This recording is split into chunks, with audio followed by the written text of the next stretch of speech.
मित्रांनो नमस्कार. कायदेशीर माहिती देणाऱ्या माझ्या युट्यूब चॅनलमध्ये तुमचं स्वागत आहे. आजचा विषय हद्दपारी, ज्याला आपण डिपॉर्टेशन म्हणतो. अमेरिकेतनं अनेकांना हाकलून दिले, घुसखोर असल्याकारणे हरकलून दिले, अशा अनेक गोष्टी आपल्याला ऐकायला येतात. तर हद्दपारी म्हणजे काय? हद्दपारी म्हणजे कार्यकारी संस्थाद्वारे एखाद्या परदेशी व्यक्तीची हकालपट्टी ज्याची देशात उपस्थिती बेकायदेशीर किंवा हानिकारक मानली जाते. आता हद्दपारीचा अनेकदा व्यापक अर्थ असतो, ज्यामध्ये हद्दपारी गुन्हेगारांना दंडात्मक वसतींमध्ये नेणं, अशा अनेक गोष्टी त्यात असतात. राजकीय पण असतात. पूर्वीच्या काळी तुम्हाला आठवत असेल, लोकमान्य टिळकांना ब्रह्मदेशात तिकडे पाठवतात, बर्मामध्ये पाठवतात. सावरकरांना काळ्या पाण्याची शिक्षा, म्हणजे देशापासून लांब, देशात राहिलं तर गडबड होऊ शकेल. ज्यांना साता समुद्र पलीकडे तर अख्खा एक समुद्र पलीकडे, तिकडनं काही येऊ शकत नाही.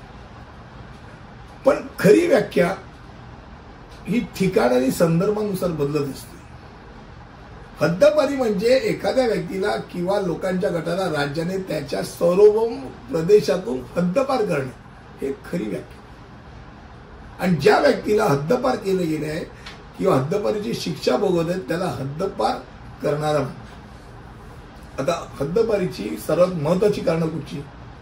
बरेच वेळा लक्षात होतं की बेकायदेशीररित्या प्रवेश करणाऱ्यांना पकडून त्यांना परत त्यांच्या देशात पाठवून दिले किंवा कागदपत्रांशिवाय प्रवेश करणे. पण हद्दपारीची काही कारण आहे.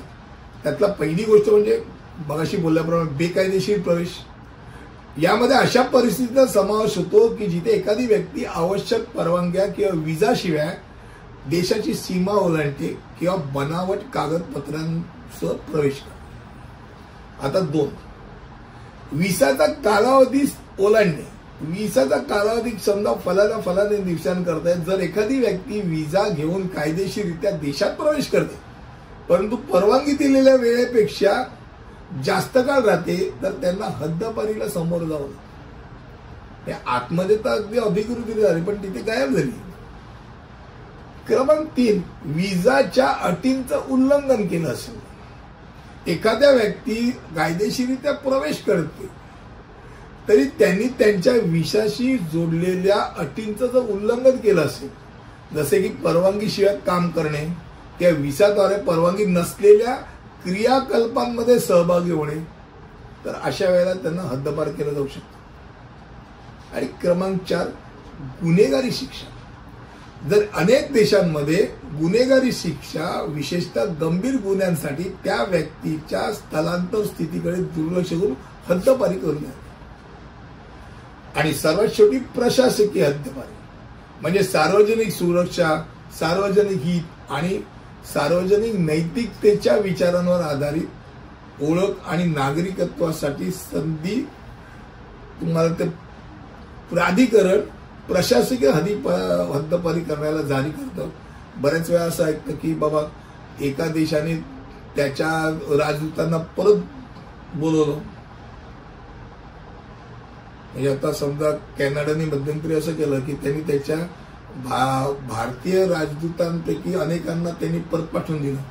मग अशाला भारतीयांनी त्यांनाच कोलॅटरल कॅनडाच्या इथल्या लोकांना सांगितलं जे कॉन्सुलेटमध्ये होते की तुम्ही तुमच्या देशात जाता. ती हद्दपारी ही राजकीय स्वरूपाची असते, प्रशासकीय स्वरूपाची असते. तिथे काही त्यांना पनिशमेंट नसते पण तो राजकीय लेनदेनचा मामला असतो. आजचा विषय हद्दपारी होता, ज्याला डिपॉर्टेशन म्हणतात. आणि डिपॉर्टेशन म्हणजे काय आणि काय कारणाने होतं याची आपण माहिती घेतली. पुढील व्हिडिओमध्ये असंच काहीतरी घेऊन येईल. तिथपर्यंत इथेच थांबतो. धन्यवाद.